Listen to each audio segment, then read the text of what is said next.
12 வருடமாய் பெரும்பாலுள்ள ஒரு ஸ்திரீ, அநேக வைத்தியர்களால் டாக்டர்களால் கைவிடப்பட்டாள். தன்னுடைய ஆஸ்தியெல்லாம் அழிந்து போனது. வியாதியில சுகம் இல்லை, மனசுல நிம்மதி இல்லை.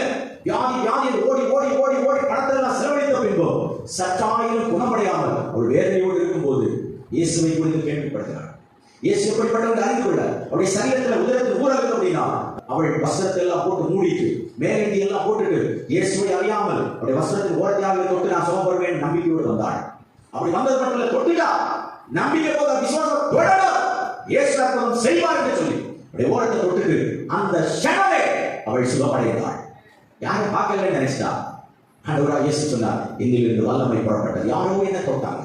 சீசர்கள் சொல்றாங்க, ஆண்டவரே இந்த கூட்டத்தில் போய் தொட்டது யாருக்கு கண்டுபிடிக்க முடியுமா, பார்க்க முடியுமா? திரள் கூட்டமான ஜனங்கள் இருக்கிறார்களே, யார் தொட்டாங்க? இல்ல, அந்த தொடுதல் அல்ல, என்னிடத்திலிருந்து வல்லமை புறப்பட்டது. அப்படி அவள் பேசிக் கொண்டிருக்கும் போது இந்த ஸ்ரீ ஓடி இயேசுடத்தில் வருகிறார்.